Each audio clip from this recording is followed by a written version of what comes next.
Camila, eu vou ministrar a aula de hoje, segunda aula de álgebra, e o conteúdo vai ser funções. A gente vai ver a parte inicial, os conceitos básicos, principalmente as definições de domínio, contradomínio e imagem, e depois a gente vai ver alguns exemplos e definições também para os casos de função de primeiro e segundo grau. Eu sou formada em Engenharia Ambiental e Sanitária pela Universidade Federal de Pelotas e eu estou agora terminando o mestrado em Modelagem Matemática também pela Universidade Federal de Pelotas. Então, daí a minha inclinação para matemática, embora na graduação também eu já gostasse muito dessa área mais de exatas. Bom, eu vou iniciar com vocês. Se qualquer dúvida, vocês podem mandar pelo chat ou então juntar com o áudio e me interromper, não tem problema.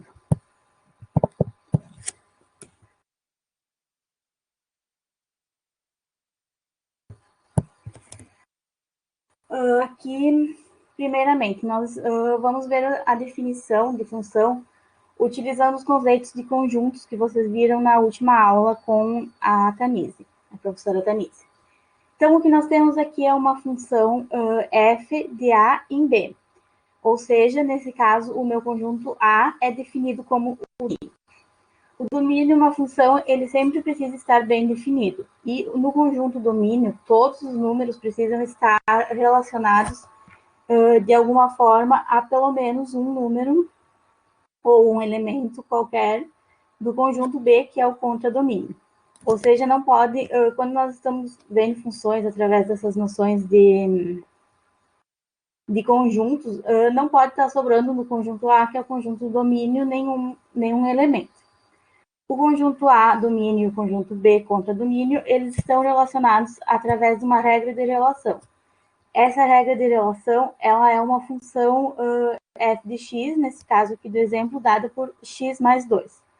Ou seja, eu tenho aqui o meu conjunto A definido como 0, 2, 5 e 8. Então, esses números, eles, através da regra de relação, vão me dar o conjunto contradomínio. Eles precisam estar presentes no conjunto contradomínio através da regra de relação. E essa relação de um número com o outro vai me definir a imagem. Aqui vocês podem ver, então, a gente vai substituir cada um desses números na função. 0 mais 2 vai resultar em 2. Então, através dessa regra de relação, o 0 ele vai estar relacionado ao 2 no contradomínio.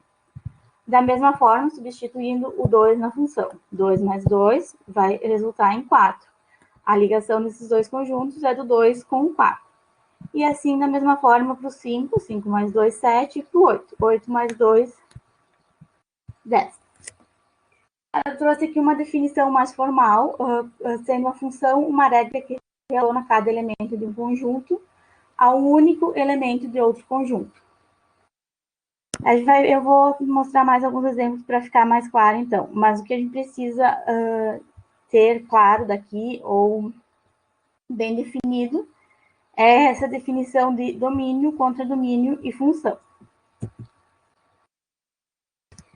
Bem, aqui eu tenho 3 exemplos de conjuntos interligados. O primeiro conjunto, se nós considerarmos uma função de A em B, a gente vai ver que cada elemento de A está ligado a um elemento de B. Porém, tem um elemento ali que está circulado em vermelho, que é um elemento que está sobrando. E isso faz com que esses dois conjuntos não caracterizem uma função, porque nenhum elemento pode estar sobrando no conjunto do domínio. Se isso fosse ao contrário, se esse elemento estivesse sobrando no conjunto do contradomínio, que é o B, não teria nenhum problema, porque continuaria sendo uma função. Aqui no segundo exemplo, considerando a relação, então, do conjunto A com o B. Nós temos 2 elementos do conjunto A que se relacionam ao mesmo elemento do conjunto B. Tudo bem, isso continua fazendo com que esses 2 conjuntos representem uma função de A em B. E aqui, por último, esse terceiro exemplo, ele deixa um pouquinho mais o que é. Nós temos um conjunto A de 2 elementos. Esses 2 elementos, eles estão relacionados a outros 2 elementos do contradomínio. No entanto, o contradomínio possui 5 elementos. Esses 5 elementos, então, constituem o meu conjunto do contradomínio. Mas esses dois elementos que estão relacionados pela regra de relação com o conjunto A é que constituem a minha imagem. Ou seja, a imagem ela é um subconjunto do contradomínio e ela pode ou não ser igual ao contradomínio.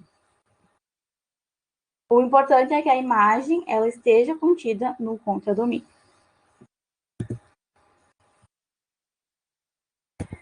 Seguindo, então, um exercício bastante comum e bastante útil, assim, quando a gente vai analisar um problema que envolva funções, é que a gente precisa determinar o domínio dessas funções, encontrar ele, e a gente precisa que ele esteja sempre bem definido. Eu tenho aqui uma função que é composta por uma divisão de duas funções. No numerador, eu tenho uma raiz quadrada de x mais 2 e no denominador, x menos 3. Bom, aqui a gente vai ter que definir o porquê, quais são as condições que o meu domínio precisa atender. A gente sabe que uma raiz com índice par, ou uma raiz quadrada, uma raiz quarta, qualquer raiz com índice par, ela não pode conter dentro dela um número negativo. Ou seja, x mais 2 ele precisa ser maior e igual a zero. A raiz quadrada de zero existe, então o zero pode fazer parte do domínio. A gente faz essa equação aqui, então, para encontrar o valor a partir do qual essa função existe, a função do numerador. Então, x mais 2 precisa ser maior e igual a zero. E daqui eu chego que o meu x é maior e igual a menos 2. Como vocês viram na aula passada, eu posso representar isso a partir de um intervalo. Essa primeira reta aqui, então, ela representa o domínio do numerador dessa função. Todos os números que sejam maiores ou igual a 2 fazem parte desse domínio, incluindo o 2, por isso um ponto fechado. O 2 vai resultar no zero, mas o zero pode fazer parte. Agora para o numerador. O numerador de uma divisão, ele não pode ser zero. O denominador, desculpa. Ele não pode ser zero porque não existe uma divisão de um número por zero. Então, essa é a única condição que eu preciso atender nesse caso. Ou seja, x menos 3 precisa ser diferente de zero, o que me resulta em x diferente de 3. Eu represento nessa segunda reta esse domínio, o domínio da função que está no denominador. Ele pode conter todos os números reais, o 3, por isso um ponto aberto. Então, agora o meu domínio da função f de x vai ser a junção desses dois domínios, que ela está representada aqui abaixo. Todos os números maiores que 2, exceto o 3, que não pode fazer parte do denominador. E eu escrevo isso da seguinte forma. O domínio é igual a x pertencente aos reais, tal que x seja maior ou igual a menos 2 e diferente de 3. Aqui ficou faltando o símbolo dos números reais. Desculpa. Bom, seguindo então, esse exercício, ele é mais ou menos o mesmo raciocínio, porém ele exige um pouquinho mais de lógica no final. Então, vamos fazer juntos, se vocês quiserem ir fazendo no rascunho, se tiverem alguma dúvida, podem perguntar. Nós temos aqui novamente uma função f de x, que é dada por x no numerador, e o denominador é raiz quadrada de x menos 2, mais raiz quadrada de 6 menos x. E essa função ela possui um conjunto domínio D e um conjunto imagem B. E o exercício nos diz que D menos B vai resultar fechado e nos então qual é o valor da soma de dois do A B. Bom, vamos lá então.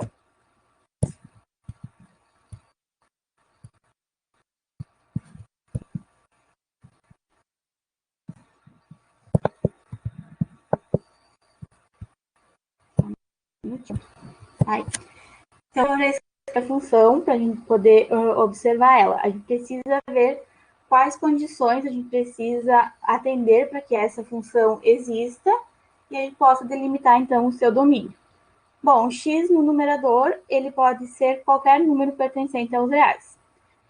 No denominador, a gente volta à mesma situação anterior. uma raiz quadrada, ela não pode ser menor ou igual a zero. O índice par não pode ser um número negativo.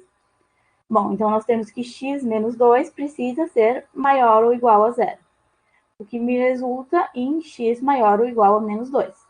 Eu vou representar essa condição no intervalo, que está aqui nessa primeira reta.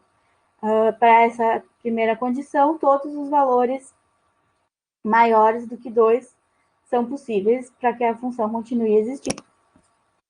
Bom, a minha segunda condição, da mesma forma, 6 menos x, ele não pode ser menor do que zero. Então, 6 menos x precisa ser maior ou igual a zero. Passando o 6 para o outro lado, eu vou ficar com menos x maior ou igual a menos 6. Aqui eu fiz uma multiplicação por menos 1, ou seja, o x ficou positivo, o 6 ficou positivo, mas isso inverte a desigualdade. O meu x precisa ser menor e igual a 6. Eu represento aqui nessa segunda reta, então, esse intervalo que compreende todos os números reais que sejam menores do que 6, para que essa função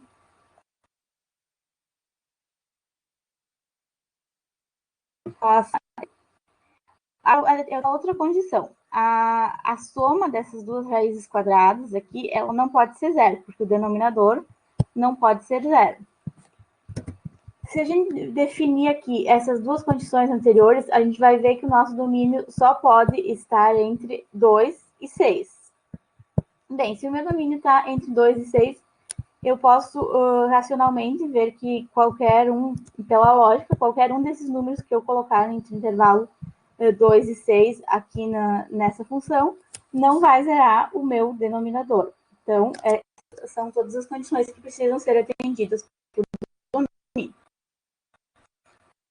Bom, a redução do domínio é o x tal que o x igual de 2 a 6, ou seja, x maior ou igual a 2 e menor ou igual a 6. Outra forma de escrever isso é como um intervalo fechado que vai de 2 a 6. Fechado porque o 2 e o 6 podem fazer parte desse domínio e porque as raízes podem ser zero sem que o denominador seja necessariamente zero.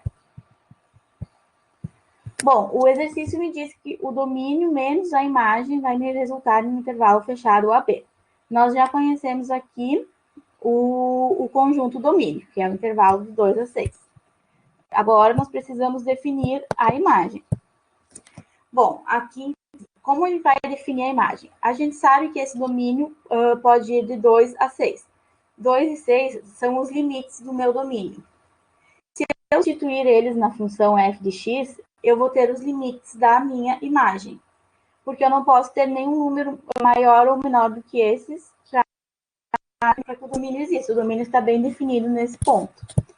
Então, substituindo aqui, eu vou ficar com 2 no numerador, raiz quadrada de 2 menos 2 é 0, mais raiz quadrada de 6 menos 2, que dá 4, raiz quadrada de 4 é 2, então 2 dividido por 2, 1. Da mesma forma com o 6. Substituindo no numerador, o x vai ser igual a 6, e aí eu vou ficar com 6 menos 2, raiz de 4, mais raiz de 0, ou seja, 6 sobre raiz quadrada de 4. Raiz quadrada de 4 é 2, 6 sobre 2 me resulta em 3.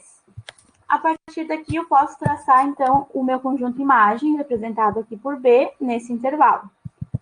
Ou seja, a imagem, ela parte do ponto 1, positivo, fechado, porque ele faz parte do conjunto, até o 3. Bom, agora o exercício me disse que D menos B me representa um intervalo fechado que vai de A a B. Basta que eu faça, então, uma subtração desses dois intervalos. Eu retiro do intervalo D tudo que também estiver contido no intervalo B, ou seja, D menos o que está no B vai me resultar no intervalo de 3 a 6. Bom, eu conheço agora o A, eu conheço o B, e para chegar ao resultado final desse exercício, basta que eu faça essa soma. 3 mais 6 é igual a 9. Ou seja, o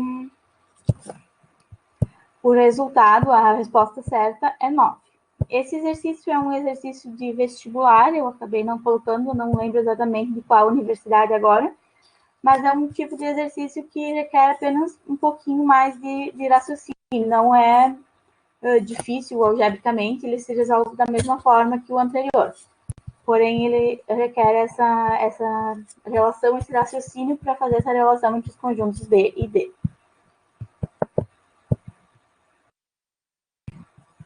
Seguindo aqui agora é um exercício mais teórico, revisando o que a gente viu até agora. Os conceitos de domínio, contradomínio e olhando as funções formadas por conjuntos. Ele pede, então, qual é a resposta correta, considerando a função de f de x igual a 2x, domínio, contradomínio e imagem. Vamos lá para as opções. O domínio dessa função possui todos os números inteiros. Bom, a gente pode reler aqui o enunciado do exercício. Dada a função f de x igual a 2x, com domínio igual ao conjunto dos números naturais, assinale a alternativa correta relativa ao seu domínio, contradomínio e imagem. Bom, o exercício está me dizendo que o domínio dessa função é o conjunto dos números naturais. O conjunto dos números naturais é o conjunto dos números positivos a partir do zero. Ou seja, ele não inclui todos os números inteiros, porque os números inteiros negativos não fazem parte dos números naturais. Logo, essa opção não é correta. A seguinte, não é possível utilizar essa função, pois o seu contradomínio não está bem definido. Se vocês lembrarem lá quando a gente traçava as bolinhas, os conjuntos representados pelo gráficozinho, o domínio é o que precisa estar bem definido. Pode contemplar que não possa ser substituído nessa função de forma que ela exista. O contradomínio, ele não precisa estar bem definido desde que ele contenha a imagem, ou seja, a gente pode utilizar essa função sim, sem que o contradomínio esteja bem definido. A letra C nos diz que a imagem dessa função é o conjunto dos números pares não negativos. Bem, vamos avaliar, então, a imagem. A imagem são todos os números que vão resultar dessa função quando eu substituir nela os números naturais, ou seja, os números maiores iguais a zero. Esses números vão ser sempre positivos, porque o enunciado está me dizendo que o domínio são os números naturais. E eles vão ser pares, porque a função é 2 vezes x, ou seja, qualquer resultado dele vai ser par. Essa, então, é a alternativa correta. Mas vamos continuar analisando os posteriores para verificar o que não está certo. O contradomínio dessa função não pode ser o conjunto dos números naturais. Essa alternativa é falsa, porque o contradomínio ele pode em qualquer conjunto, desde que nele esteja presente a imagem, ou seja, nesse caso, desde que nele esteja presente os números naturais pares, ou seja, os pares e positivos. E, por fim, a imagem dessa função é igual ao domínio.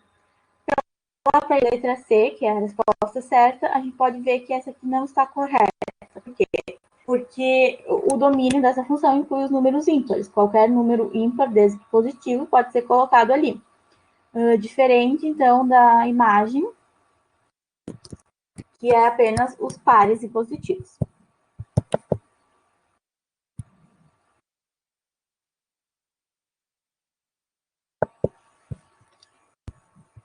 Bom, nós vamos partir agora para algumas classificações de funções em sobjetora, e bijetora, e posteriormente em par, ímpar e constante.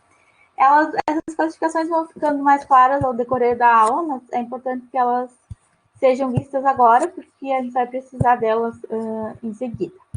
Bom, uma função subjetora é aquele conjunto imagem é igual ao conjunto domínio. Uma função injetora é aquela onde cada elemento da imagem está relacionado a apenas um elemento do domínio. E uma função bijetora, por fim, é a que é simultaneamente injetora e sobjetora. Agora eu trouxe aqui um exercício que deixa mais claro. A gente precisa classificar essas funções como sobrejetoras ou injetoras ou bijetoras. Bem, A função de A em B, o primeiro caso, nós temos cada elemento do grupo do conjunto A relacionado a um único elemento do conjunto B. Isso já classifica ela como injetora. Se nós olharmos o conjunto B, não tem nenhum elemento sobrando, nenhum elemento que não esteja relacionado a A pela regra de relação. Ou seja, o conjunto contradomínio é exatamente igual ao conjunto imagem, que faz com que ela seja também uma função sobrejetora.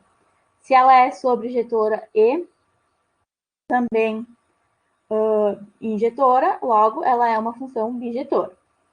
Esse segundo exemplo. Da mesma forma que o anterior, cada elemento do conjunto A está relacionado a um único elemento do conjunto B. Logo, ela é uma função injetora. Mas como saber se ela é também sobrejetora? A gente sabe que na sobrejetora, o conjunto de imagem precisa ser exatamente igual ao conjunto do contradomínio. A gente está vendo aqui que a imagem é composta pelos elementos 1, 3, 5 e 7. Esse elemento 9 não faz parte da imagem, porque ele não está relacionado a nenhum elemento do domínio. Ou seja, essa função não é sobrejetora. Logo, ela é apenas injetora.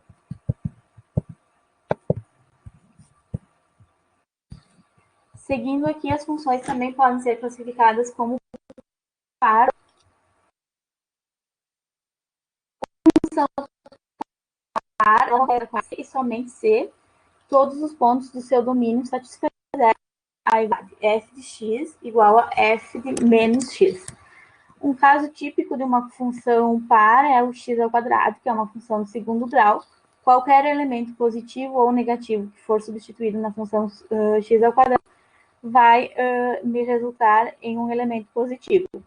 Uma das características dessas funções pares é que se nós traçarmos os gráficos no plano cartesiano, não sei se vocês estão lembrados, aonde o x está na horizontal e o y na vertical, a gente vai ter uma função simétrica em relação ao y, ou seja, tudo que tiver de um lado do y vai estar exatamente igual do outro lado.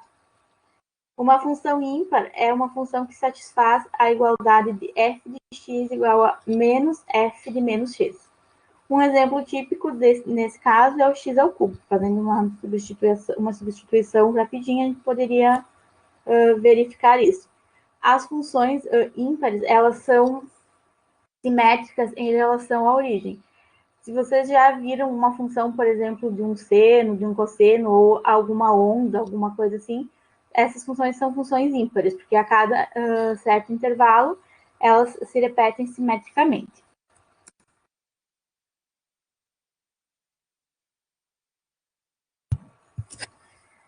Bem, por último aqui, então, uma função constante. Uma função constante é aquela em que f de x é igual a c. Aqui eu coloquei c, poderia ser qualquer coisa. Esse c representa uma constante qualquer, ou seja, é uma f de x que é igual a um número, que não vai mudar nunca, porque não tem um x desse lado da igualdade. Ou seja, se o meu c for, se o meu x for 1, 2, 3 ou 4, ele sempre vai me resultar na mesma constante c. Representando isso aqui na forma de conjuntos, seria mais ou menos isso. Todos os elementos do domínio estão relacionados a um único elemento da imagem, que é a minha constante. Bem, esse gráfico aqui está um pouquinho pequeno aqui, mas dá para ver. O gráfico de uma função constante, ele vai ser sempre uma reta paralela ao eixo x, que corta o eixo y exatamente no ponto igual à constante. Esse aqui é uma função f de x igual a 2.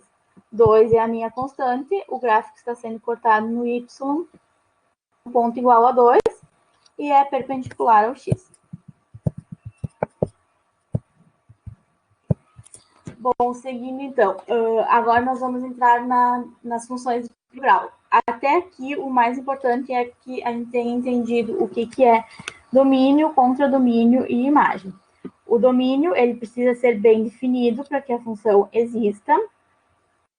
E a partir do domínio, a gente pode traçar, então, o conjunto imagem. O conjunto imagem, ele é definido através de todos os elementos que satisfazem a regra de relação do domínio, e ele pode ou não ser igual ao contradomínio. Uma forma bastante útil de representar as funções nesse caso é através de intervalos. Partindo agora, então, para a definição de função de primeiro grau.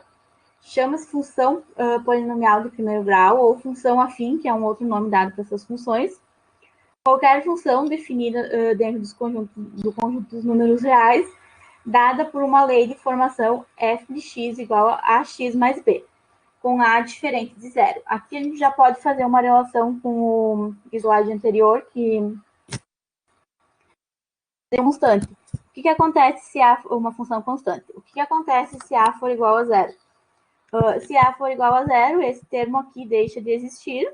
A minha f de x passa a ser igual a b. B é uma constante, aqui definida como pertencente aos números reais. Então, essa função deixaria de ser uma função de primeiro grau e passaria a ser simplesmente uma função constante. Por isso que o A precisa ser diferente de zero. Bem, seguindo então, ela é dada dessa forma, f de x igual a x mais b. Eu acho bastante importante que a gente aprenda a identificar uma função não como uma f de x, que depende de x, porque ela pode ser escrita com quaisquer letras, ou pode ser y igual a x mais b, o x pode estar no lado de cá da igualdade, e a função pode estar dependendo de y. Então, para que não nos confunda, eu tento sempre pensar numa função como uma variável dependente que está sozinha de um lado da igualdade. Essa variável dependente, ela vai assumir valores diversos a partir do valor que a gente atribuir à variável independente. Essa variável independente vai ter valores atribuídos a ela dentro do domínio da função. Qualquer valor que esteja dentro do domínio da função pode ser posto no lugar de x. E esses valores vão me resultar numa variável y que vai depender, então, de cada valor.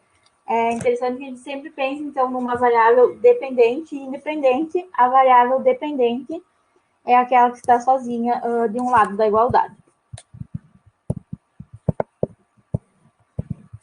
Seguindo aqui, eu trouxe alguns exemplos de função de primeiro grau, que a gente vai identificar agora juntos o A e o B delas. Por exemplo, a primeira está escrita exatamente igual à forma com que ela é definida. F de x igual a x mais b. Bem, qual é o meu A aqui? O A é o coeficiente, também é chamado de coeficiente angular. E ele é sempre o elemento que acompanha o x com o seu sinal. Então, aqui o meu A é 5, positivo, e o meu B é menos 3. Por quê? Porque f de x é igual, é escrita da forma ax mais b. O sinal sempre acompanha quando a gente vai identificar o A e o B. A gente vai ver que essa identificação é importante, porque a partir desses coeficientes, A e B, nós podemos ter algumas informações das funções de primeiro e segundo grau, que nos ajudam a traçar um gráfico sem que a gente precise conhecer um intervalo maior, atribuir valores e substituir na função. Essa segunda, letra B, ela está escrita da mesma forma, porém não é mais uma f de x, e sim uma f de z. Ou seja, o meu A agora é o termo que acompanha a variável independente. O meu A está acompanhando a variável z, nesse caso é independente, então ele é igual a menos 3. Sinal sempre acompanhando. E o meu B é igual a 8. Outra forma que as funções são escritas, geralmente, é como y sendo igual a menos 2/3 x mais 8. Ou seja, aqui a minha variável dependente é o y. O meu A é o termo que acompanha a variável independente, 2/3, e negativos. E o meu B é 8, positivo. Bem, o exemplo D é uma função f de x igual a 5x. O A está facilmente identificado, acompanhando o x, signo positivo. O B, nesse caso, quando nós não temos um B, é porque ele é igual a zero. E, por fim, aqui a letra E. Se eu questionasse vocês, assim, rapidamente, o A é o elemento que acompanha a variável independente. Se nós pensarmos que o A é sempre o elemento que acompanha o x, a gente poderia se confundir aqui, porque eu não tenho uma f de x, eu tenho uma f de y. O y aqui é a minha variável independente. Ou seja, aqui o a é o termo que acompanha o y. Quando não aparece nenhum número, é porque ele é igual a 1. Positivo nesse caso. E o b, facilmente observável aqui, é igual ao mais 9. Bom, a partir de agora, então, a gente definiu uma função de primeiro grau, a gente sabe identificar os coeficientes angulares e linear dela. O coeficiente angular é o A, o coeficiente linear é o B. A gente pode começar a traçar os gráficos. Os gráficos das funções de primeiro grau traçados no plano cartesiano. Aqui está um plano representado para a gente se familiarizar com as nomenclaturas. O eixo X ele é definido como o eixo das abscissas. E o eixo Y, o eixo das ordenadas. A junção desses dois eixos é o ponto onde X e Y são iguais a zero, ou seja, a origem. Nesse quadrante aqui, definido como primeiro quadrante, tanto x quanto y são positivos. Se eu tiver uma função que está traçada só aqui nesse quadrante, mesmo que ela não corte nenhum dos eixos, a gente sabe que ela é uma função inteiramente positiva. Aqui no segundo quadrante nós temos x negativo, porque a partir daqui da origem os valores de x são negativos à esquerda e positivos à direita. Da mesma forma, os valores de y são positivos acima e negativos abaixo da origem. Ou seja, esse quadrante é negativo e positivo. Terceiro quadrante, ele é negativo para x, à esquerda da origem, e negativo para y, abaixo da origem. E o quarto quadrante, positivo em x, negativo em y. Bom, seguindo então. Como nós vamos construir um gráfico? Os gráficos eles são construídos identificando pontos, que também podem ser chamados de pares ordenados. Eu coloquei aqui uma sequência de passos. O primeiro deles, a gente precisa atribuir valores a x dentro do domínio, para que a gente possa encontrar os valores da variável. A gente precisa atribuir os valores de x, a variável dependente, para que a gente possa encontrar os valores de y, da variável independente. Bom, o domínio dessa função, ele tem alguma restrição? Não, porque a função, ela aceita todos os números reais, positivos, negativos, números racionais, ou seja, não tem nenhuma restrição para o domínio. Bom, a gente vai atribuir alguns números. Alguns números, geralmente, o que se faz são alguns números superiores e inferiores a zero para x. Eu coloquei aqui x como sendo menos 2, menos 1, 0, 1 e 2. Bom, quando x é menos 2, qual é o valor da minha f de x? Ou o meu valor de y?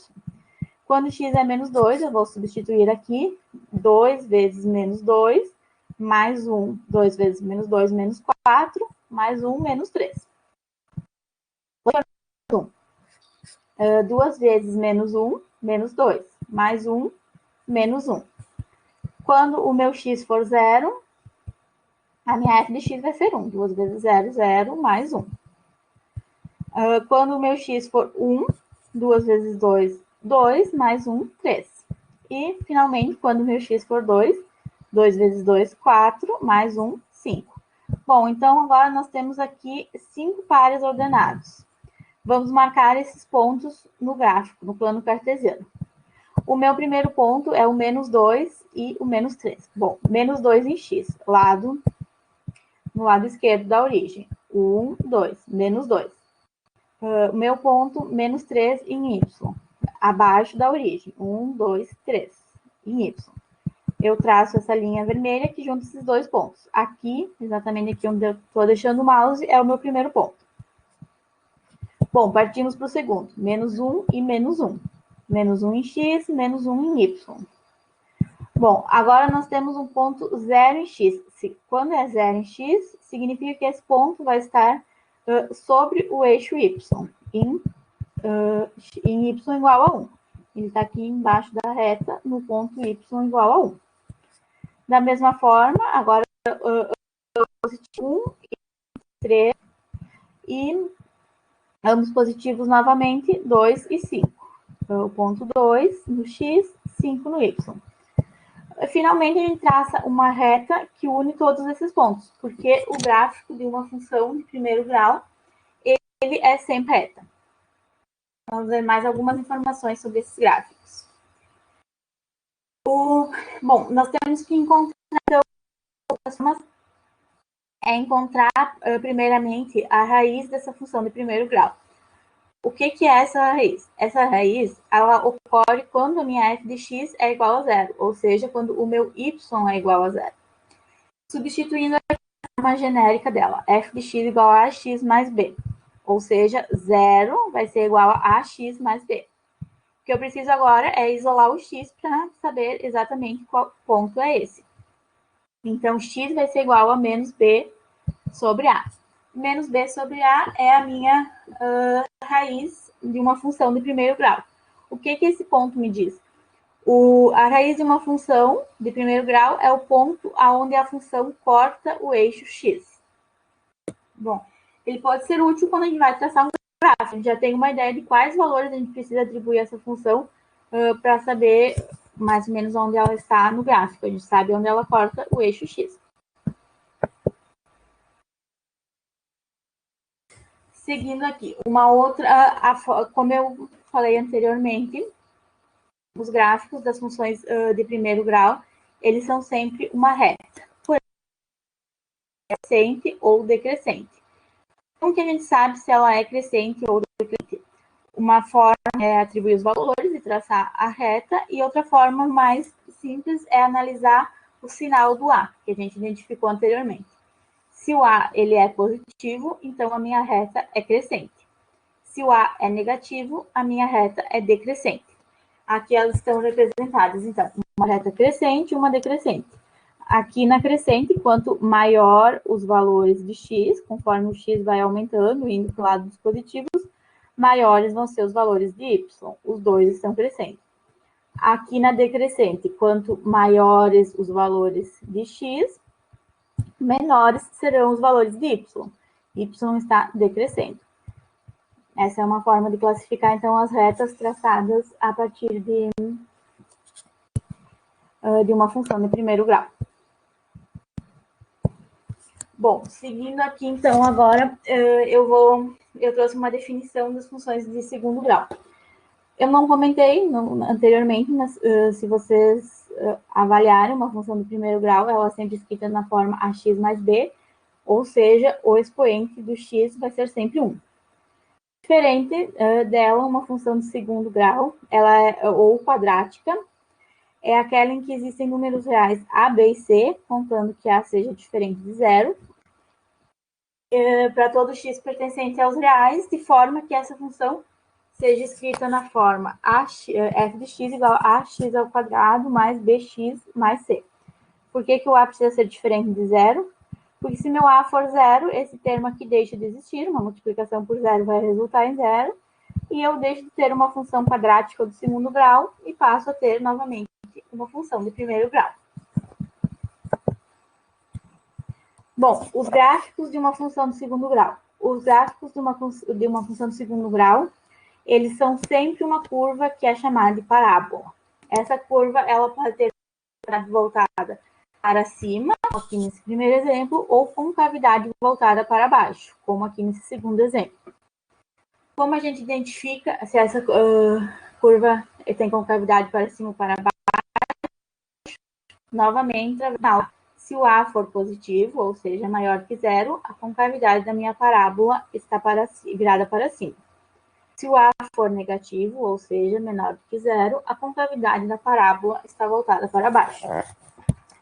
Se vocês observarem esses gráficos aqui, a gente tem dois pontos onde a curva corta o eixo x, e a gente tem esse ponto aqui e esse ponto aqui, que são os pontos de mínimo e de máximo, são os maiores valores que essa função pode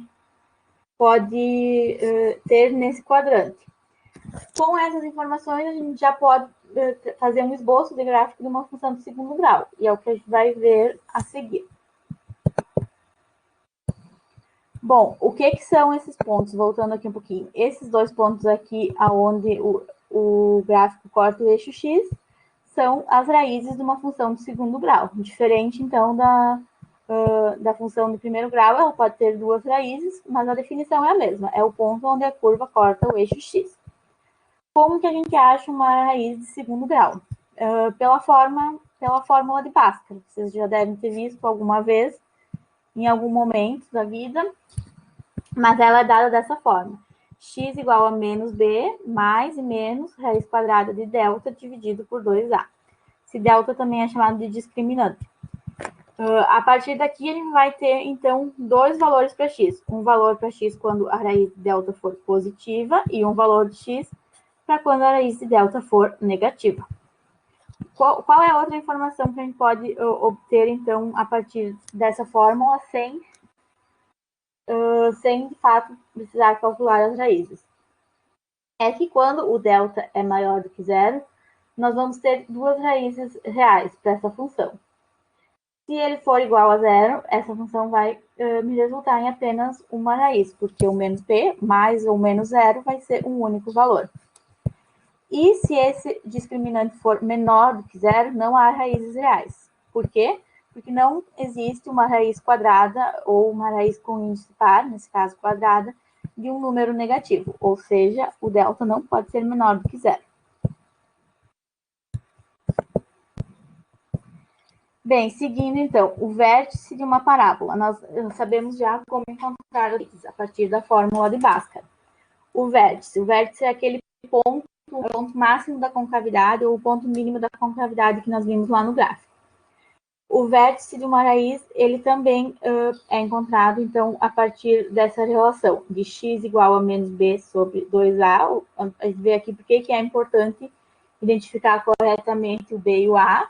Nesse caso, no caso das funções de segundo grau, o a acompanha o termo que está elevado ao quadrado e o b acompanha o termo que está o b é o termo que acompanha o x. E, por fim, o c é a constante, o termo que está sozinho. E o y desse ponto, ele é o menos o delta sobre 4a. A gente sabe, lá da definição anterior, que o delta é b ao quadrado menos 4ac. Aqui é importante sempre lembrar que o sinal da função, ele acompanha o b e o c. Se eu tenho menos x ao quadrado, o meu a é menos 1. Se eu tenho 12x ao quadrado, o meu a é 12. Da mesma forma com o b. O sinal sempre acompanha o coeficiente. Bom, a partir da análise, então, do sinal de a, a gente já tem duas informações. Se essa parábola vai ter um ponto de máximo ou um ponto de mínimo. Quando a for maior que zero, nós vamos ter um ponto de mínimo. E quando o a for menor do que zero, nós vamos ter um ponto de máximo. Se vocês lembrarem aqui desse gráfico anterior, a maior do que zero, com cavidade voltada para cima. A maior do que zero, ponto de mínimo. A menor do que zero, com cavidade voltada para baixo. A menor do que zero, máximo.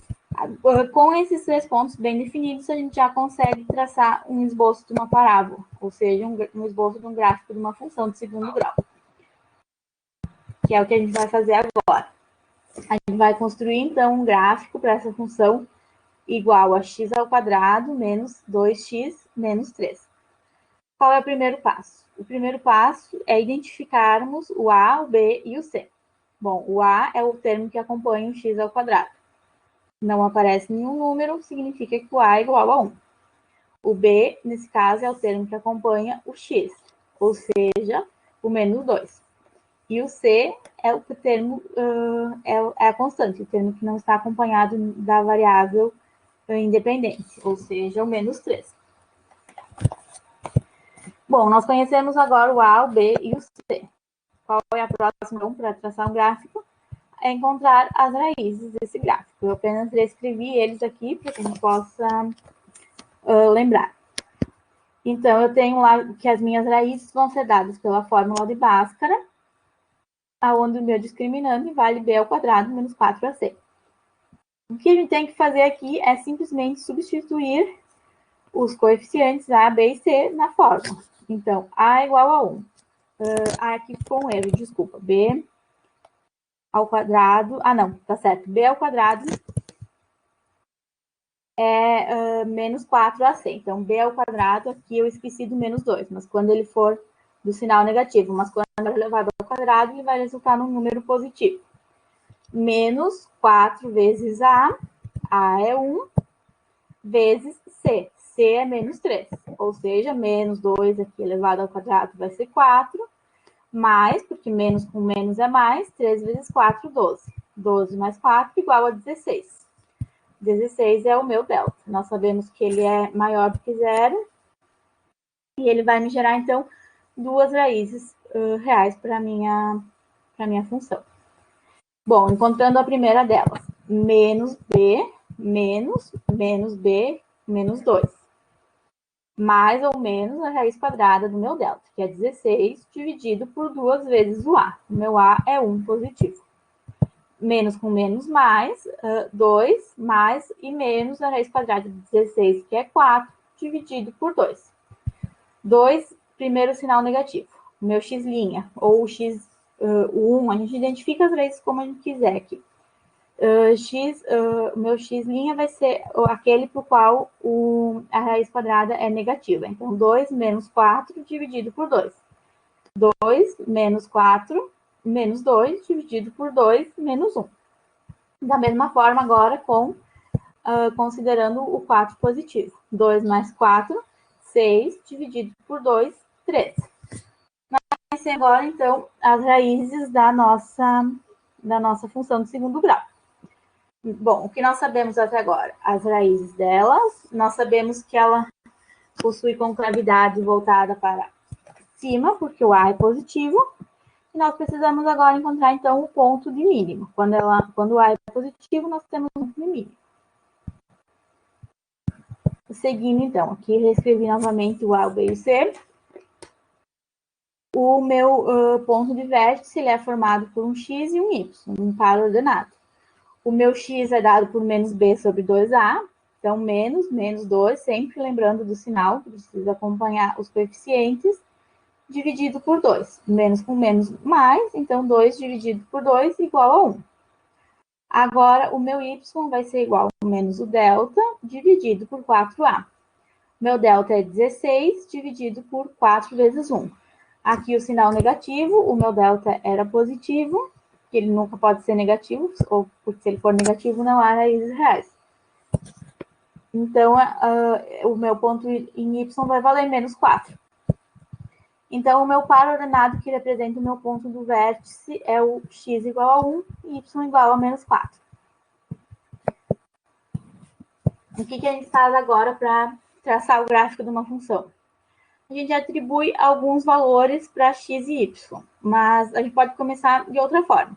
A gente pode começar marcando no nosso plano cartesiano as raízes e o ponto de vértice. Ou seja, as minhas raízes, elas estão representadas aqui no slide anterior.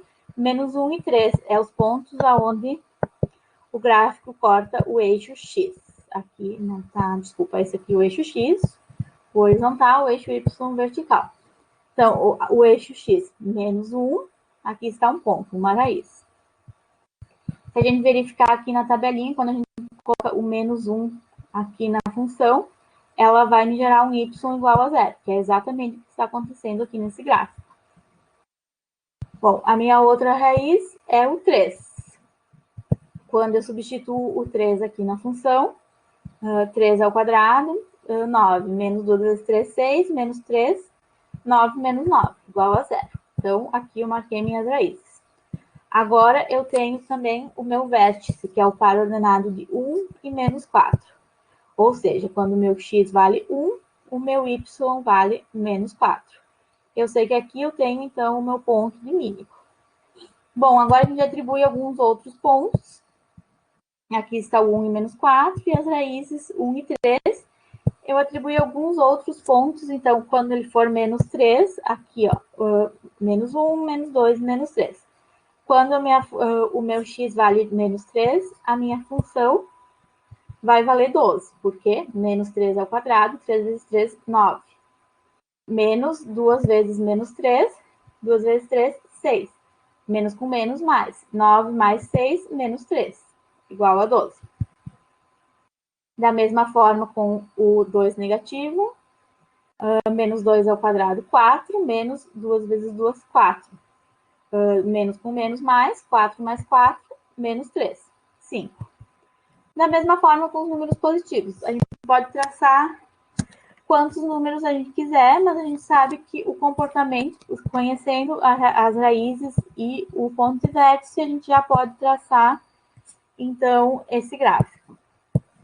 A gente sabe que ele vai ser uma parábola, que é uma função de segundo grau, a gente sabe que a concavidade é para cima, que é um ponto de mínimo, a gente atribui quantos pontos a gente achar necessário para finalizar o traçado do gráfico. Se eu quisesse que esses dois lados ficassem um pouquinho maiores, se eles ficassem na mesma altura, eu atribuiria aqui mais um ponto em x, que provavelmente ia me resultar em alguma coisa próxima ou igual ao 12.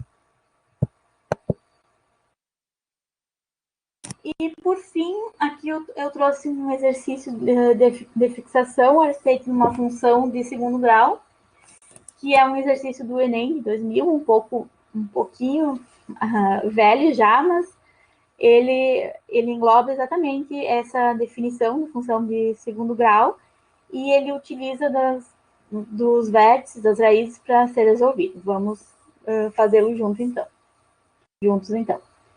Um boato tem público-alvo e alastra-se com determinada rapidez. E essa rapidez, ela geralmente é proporcional ao número de pessoas que conhece e que não conhece esse boato. Bom, em outras palavras, R é a rapidez de propagação, P é o público-alvo e X é o número de pessoas que conhecem o boato. O próprio exercício ele nos dá uma função de segundo grau que relaciona essas variáveis, como sendo R de X, ou seja, a rapidez depende de X, aonde Kx multiplica P menos X. Bom, aqui a gente pode ver que ela está representada como uma multiplicação. Se a gente efetuar essa multiplicação, a gente vai ver que ela é uma função de segundo grau, que um dos termos vai ser um x elevado ao quadrado. O que mais o exercício nos diz? Que K é uma constante positiva característica do boato. Ou seja, o meu K ele não vai alterar o sinal da minha função, ele é positivo. E aí, considerando o modelo acima descrito, o exercício também nos diz que o público-alvo é de 44 mil pessoas. Ou seja, P, aqui ó, P é o público-alvo, P é 44 mil pessoas. E ele quer saber, então, a máxima rapidez de propagação. Qual é o número de pessoas que precisam conhecer o boato para que ele esteja na sua máxima rapidez de propagação? Como a gente resolve isso? Vamos lá. Bem, nós sabemos através do problema, então, que a função é dada como r de x igual a kx, que multiplica p menos x, e que esse k é maior do que zero. O que eu fiz aqui, primeiramente? Eu reescrevi a função. Eu acho que é sempre importante a gente tirar todos os dados do problema e escrevê-los ele de uma forma que fique clara para nós, que a gente consiga ver de forma fácil. Então, para facilitar a visualização, eu escrevi como kx, eu efetuei essa multiplicação, kx vezes p, kxp, kx vezes menos x, kx ao quadrado. Bom, a gente está vendo aqui que ambos os termos são multiplicados por k, e a gente sabe lá do exercício, da ordem do exercício, que esse k é uma constante positiva. Então, nós podemos dividir essa função por 1 sobre k sem que ela se altere. Ou seja, então aqui eu efetuei essa multiplicação por 1 sobre k, o que me resulta em xp menos x ao quadrado.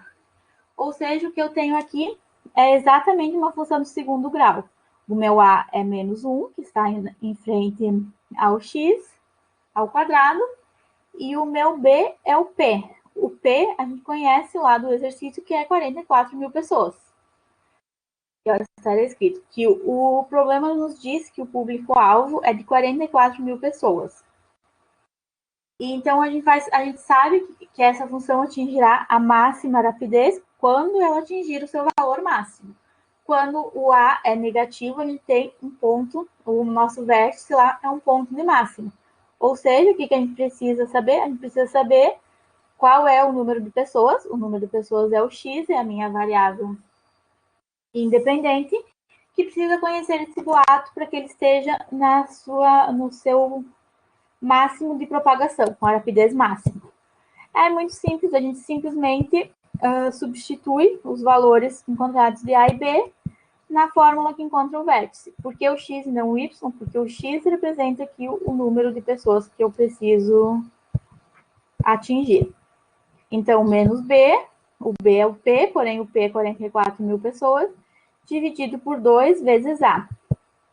O meu A é menos 1, multiplicado por 2, menos aqui do numerador, o menos aqui que está em frente à divisão, com o menos do denominador, vai me dar um resultado positivo. 44 mil pessoas dividido por 2, 22 mil pessoas. Ou seja, esse exercício ele é resolvido simplesmente com a substituição quando a gente encontra o vértice, que na verdade é um ponto de máximo. E a resposta certa é 22 mil pessoas. Bom, o que eu tinha para vocês hoje é isso. Eu queria, então, ressaltar quais são os pontos principais da aula. É entender a definição de domínio, contradomínio e imagem. O domínio sempre precisa estar bem definido. O contradomínio ele pode ou não ser igual à imagem. Saber identificar o A e B, tanto nas funções de primeiro grau, A e B, o A, B e C nas funções de segundo grau. Entender que esses coeficientes eles estão sempre acompanhando a variável independente, seja ela x ou qualquer outra letra, ou qualquer outra forma com a qual ela esteja representada, e saber que a partir desses valores a gente pode traçar um esboço do gráfico, porque eles nos dão algumas informações importantes. Ou a gente pode entender, como no caso desse exercício, o valor máximo que uma função pode atingir. Mas eu diria que principalmente entender, então, e identificar corretamente esses valores e saber traçar um gráfico a partir deles e conhecer os tipos de gráficos de cada função. Nas próximas aulas a gente vai ver algumas outras funções diferentes, funções exponenciais, o gráfico de uma função que é uma raiz quadrada, o gráfico de uma função racional. Então, vocês vão conseguir olhar para a função e saber mais ou menos qual é o tipo de gráfico daquela função. Até o momento a gente sabe qual é o tipo de gráfico de uma função constante, que é uma reta paralela ao eixo x, e de uma função de primeiro grau e segundo grau. Primeiro grau, uma reta, que pode ser crescente ou decrescente, e de segundo grau, uma parábola, que pode ter a sua concavidade voltada para baixo ou para cima, dependendo do sinal do A. Da mesma forma que no de primeiro grau, a reta é crescente ou decrescente, dependendo do sinal do A. O que eu tinha para hoje era isso, e se vocês tiverem